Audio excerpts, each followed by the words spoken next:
مرحبا، شلونكم؟ ان شاء الله بخير. السلام عليكم ورحمة الله وبركاته. اللهم صل على سيدنا محمد.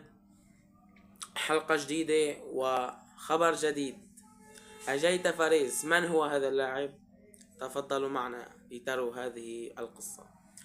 لاعب برشلونة الجديد أجيت فاريز موهبة ومفاجأة التعاقد معه أتت مفاجأة.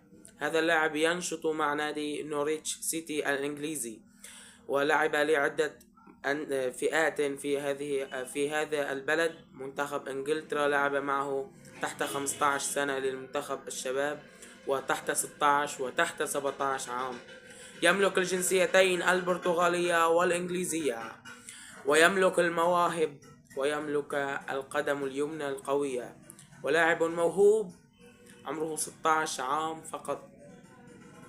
سوف يترعرع في أكاديمية برشلونة أتلتيكس، ثم يرتفع إلى برشلونة للشباب، وبعدها سوف يطالع إلى نادي الأول برشلونة. وأنا من جهتي لن أعطي أكثر من سنتين لأن نراه مع برشلونة في المنتخب، في النادي الأول عفوا، مثل يمين يامال 16 سنة أو يمكن أقل، 15 وشوي، يعني 16 كان مع نادي برشلونة. إن شاء الله إذا قدر يثبت موهبته أكتر هذا اللاعب أجاي تفاريس. مواهب عم بقولوا إنه موهبته كبيرة كتير، بيلعب بثلاث مراكز، كافة أنحاء الهجوم، خط الهجوم الأمامي، الرواق الأيمن والرواق الأيسر، ومهاجم من النصف، مهاجم رأس حربة. اللاعب لديه جنسيتين، البرتغالية والإنجليزية.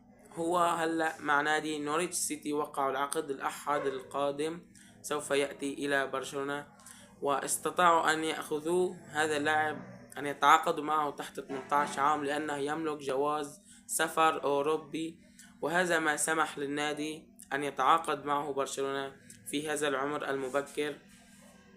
إن شاء الله يكون يعني قادر انه يشغلنا بعد سنتين ثلاثة بمركز من الجناحات، لان نحن ما عنا هالمركز الزيادة فيه.